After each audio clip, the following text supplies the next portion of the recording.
Jadi kalau saya dibilang saya datang berapi-api, saya berapi-api karena saya sudah terlalu benci kelakuannya Pak Alawi. Di Yaman seperti sampah, di sini seperti raja. Jadi kalau bertanya, Pak Alawi di Yaman kok bisa tidak terkenal? Memang tidak terkenal. Hanya di Indonesia yang membesar-besarkan leluhurnya yang memiliki karomah, yang dimana karomah yang leluhurnya dimiliki adalah karomah perbudakan. Tapi kalau selamanya mereka merendahkan orang Nusantara, kami dari bagian timur tidak akan bisa diam. Orang timur agama itu nomor 2, tapi jangan coba main leluhur di negeri ini. Coba datang ke timur, kamu bawa leluhurmu. Kalau kamu memang jantan, kalau kamu punya nyali datang ke timur, kalau lehermu tidak hilang kemana-mana.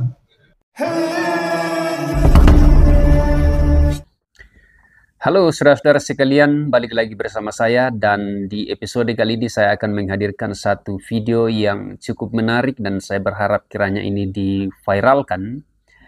Video ini berisi penjelasan-penjelasan atau pengalaman-pengalaman real salah seorang mahasiswa alumnus Yaman yang mengalami langsung, melihat langsung bagaimana fakta real tentang status atau penilaian masyarakat terhadap habaib atau Ba'alawi di negara mereka sendiri, yaitu di Yaman sana. Nah, ini sangat informatif dan sangat edukatif karena ada berbagai fakta yang kemudian bisa saja mencengangkan kita, dan ini saya berharap dijadikan sebuah pelajaran berharga khususnya bagi saudara-saudara Islam Nusantara agar sekiranya ya berhenti untuk memperbudak diri terhadap kaum Ba'alawi atau para habaib-habaib yang datang dari Yaman, karena faktanya di negara mereka sendiri mereka sama sekali tidak diperhitungkan atau tidak dihargai, tetapi di negara kita sendiri ini dijadikan seolah-olah seperti raja. Nah, sebelum kita lebih jauh mengomentari, kita simak dulu video selengkapnya. Saya keliling di Yaman mencari tahu tentang Ba'alawi. Di Tarim saya mondor mandir itu tidak pernah ada transfer dari Indonesia. Saya pakai uang orang tua saya sendiri. Dari tempat saya sekolah untuk mondor mandir itu bukan mainnya 100.000, 200.000. Itu mainnya 500.000 kalau satu kali naik angkot. Karena di sana mainnya rial. Jadi seperti itu. Kalau Kori kan tiap hari debat untuk beli beras 3 kilo, itu saja beli beras 3 kilo masih ribut sama istrinya. Mana bisa bedakan saya dengan Kori? Saya pakai HP bagus Pak, harganya saja 20 juta. Saya harus sombong sama Kori. Jadi kalau saya dibilang saya datang berapi-api, saya berapi-api karena saya sudah terlalu benci kelakuannya Pak Alawi. Di Yaman seperti sampah, di sini seperti raja. Di sana yang namanya bin Syihab apa segala macam itu kalau jual sayur ya jual sayur. Yang gila tetap dikatakan gila. Kalau di sini yang gilanya dibilang majnun, yang warasnya dibilang wali. Bisa gitu dong. Saya temu dengan orang-orang keturunan mereka yang jual sayur, jual apa gorengan, biasa saja. Kalau teman-teman tidak percaya, beli tiket, beli visa berangkat ke Yaman. Jadi kalau teman-teman, oh Mas Yusuf sekarang berapi-api, nanti khawatirnya dikasih uang, terus pindah. Saya sudah didatangi oleh Ba'alawi. Bukan didatangi di Indonesia, didatangi di Yaman Pak. Kamu mau apa sekarang Mas Yusuf? Tinggal bicara saja, ada salam dari Jakarta. Saya bilang saya nggak mau. Pertanyaan tadi, ada lagi pertanyaan lagi? Silakan. Satu pertanyaan lagi, silakan. Assalamualaikum warahmatullahi wabarakatuh. Waalaikumsalam. Langsung singkat saja, saya perwakilan dari teman-teman Pekalongan, gudangnya Ba'alawi. Pertanyaannya gini, seberapa tidak dihargainya Ba'alawi di Yaman dan seberapa dihargainya Ba'alawi di Indonesia, dan kenapa alasannya seperti itu? Singkat, padat, supaya masyarakat tahu, karena masuk ke PBL official. Oke, silakan. Di Yaman itu memang pernah ada yang namanya dawir. Tapi di tahun 2000, di tahun 1990 sampai ke atas dan seterusnya sampai tahun 2000 itu pernah ada dawer, pernah ada pembodohan yang dilakukan seperti yang ada di Indonesia. Dan saya punya videonya, kalau mau nonton saya kasih tonton di sini. Saya wawancari orang-orang Badui, didatangin di atas gunung mintain kambingnya, gak usah sholat nggak apa-apa, yang penting kalian muliakan durian Nabi. Setelah Ali Abdullah Soleh mengambil Yaman itu dijadikan satu selatan dan utara, maka runtuhlah mereka punya kekuatan. Jadi kalau bertanya, Ba'alawi di Yaman kok bisa tidak terkenal? Memang tidak terkenal. Di sana itu tidak ada yang namanya Robi Alawiyah atau Alawiyah, nggak ada. Yang ada di sana itu ya bin Hafid, terus bin Sihab, terus apalagi Al-Jufri, apalagi itu pemimpin-pemimpin Al-Atos, orang komunis semua. Jadi di sana itu nggak ada apa-apanya. Umar bin Hafid sendiri itu hanya berkuasa di dalam pondoknya. Yang lebih lucunya, orang Nusantara lah yang mengiklankan Yaman sampai sedemikian populer sekarang yang kita lihat ini. Gitu loh. Seperti bilang di Tarim tidak ada aspal lah. Saya punya videonya, saya lihat di TikTok. Ini aspal. Mana yang sekolah SD ke luar negeri itu? Saya punya semua buktinya. Walaupun nyawa saya terancam di sana. Jadi gitu. Jadi kalau teman-teman melihat di Yaman yang kenyataan yang sebenarnya, mudah-mudahan Allah Subhanahu wa taala memberi hidayah teman-teman kita yang belajar di Yaman agar mereka jujur kepada Allah dan jujur kepada negeri mereka, bukan yang sebenarnya yang ada di Yaman. Gak ada main perasaan mentang-mentang guru tutup kedustaan yang ada di Yaman. Itu nggak boleh.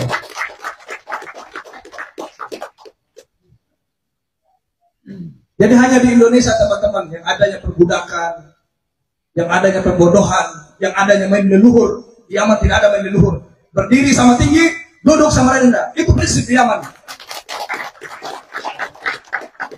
Hanya di Indonesia yang ada kastanya yang paling tinggi, yaitu Ba'alawi.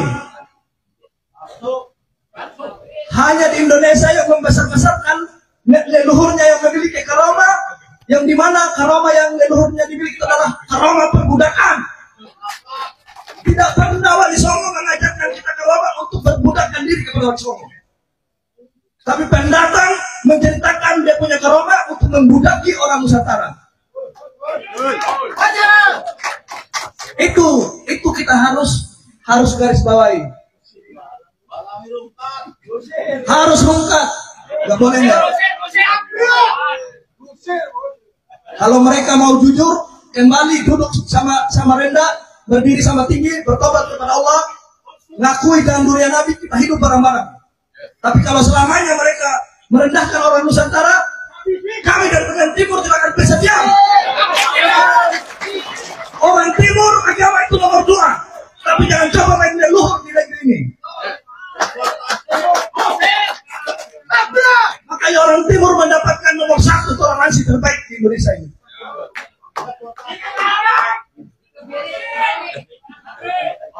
Coba datang ke Timur, kamu bawa leluhurmu.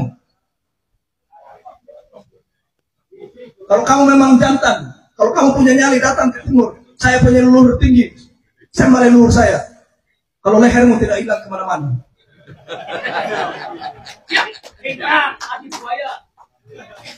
Itu dari saya teman-teman. Sebenarnya ini cuma 1%.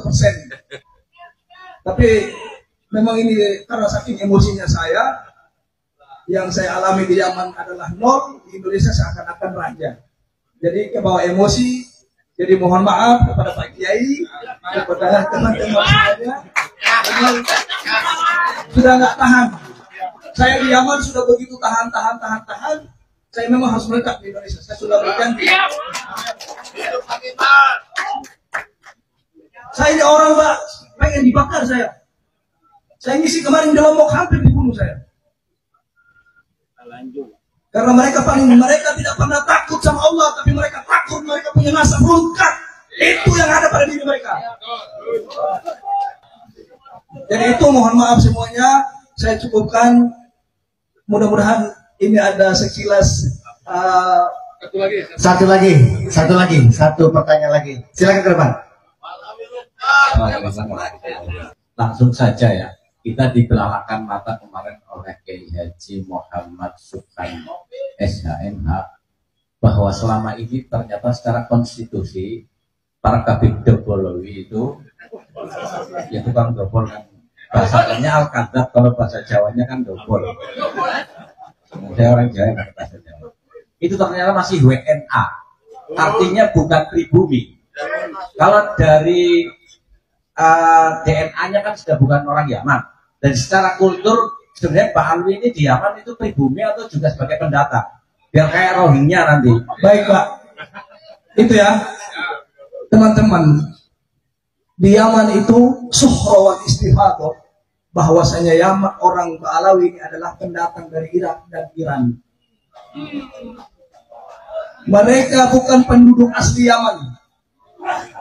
Mereka juga imigran yang datang ke Hadramaut. Mereka itu datang pada dua tempat, di Hadramaut dan di Sokda, di Shimal dan di Hadramaut, di Janub. Kalau tidak percaya dengan omongan saya, tanyakan langsung ke Al-Irsyad. Orang Al-Irsyad itu adalah orang watonnya Yaman. Kalau nggak percaya, tabayun ke mereka. Jadi kalau Ba'alawi, apakah Ba'alawi itu keturunan Yaman asli? Tidak. Mereka juga pendatang yang ada di Hadramaut. Dan ini juga garis bawah buat kita teman-teman semuanya, Yaman dengan Ba'alawi itu tidak ada sangkut pautnya sama sekali. Saking perhatiannya Yaman terhadap Ba'alawi, mereka bikin tawaf di kuburannya Nabi Hud. Orang Yaman mengingkari itu sampai kirim surat ke Umar bin Hafid. Apa ini bikin tandingan tawaf di Tarim? Sampai sekarang tawaf itu alhamdulillah sudah tidak dilakukan lagi. Menunjukkan perbuatannya Ba'alawi, orang Yaman sendiri tidak setuju. Saya saksi mata. Jadi seperti itu. Sudah jadi pendatang di Yaman, terus datang lagi ke Indonesia. Indonesia sok mau jadi berbuah. Menuduh kita mengadu domba, tapi kita menciptakan laskar selama ini tidak pernah ada pembunuhan. Mereka menciptakan laskar, mati di mana-mana orang Nusantara dibikin. Mana pengadu domba itu? Kita atau mereka? Mereka. Orang Nusantara bela Rizik mati. 5 orang. 6 orang. Jadi gitu. Jadi tetap kita berjuang teman-teman, mudah-mudahan tidak ada manfaatnya. Insya Allah saya masih akan tetap mengatakan ini di depan umat, mau lewat YouTube, mau lewat langsung, nggak apa-apa. Pokoknya saya bisa teriak, saya katakan yang sebenarnya, biar orang Nusantara bisa cerdas. Ya. Saya ucapkan juga menolak air, pada tafadhal Syekhuna Al-Fadil Kiai Maduddin Hafidhullah Ta'ala, mudah-mudahan beliau Terima kasih. bisa menangani umurnya dan sampai tuntas tentang Ba'alawi ini, sampai lengkap serta-merta.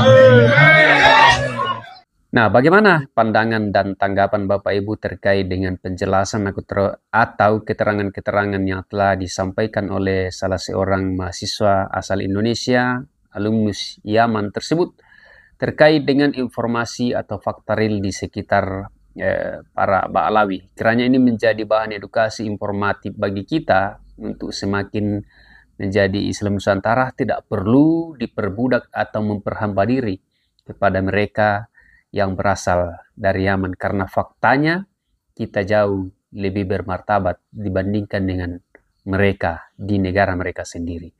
Demikian yang bisa saya sampaikan, sekiranya ini boleh mengedukasi, dan kalau ini mendidik, informatif, silakan di-share kemana-mana untuk menjadi alat pencerahan bagi masyarakat Indonesia.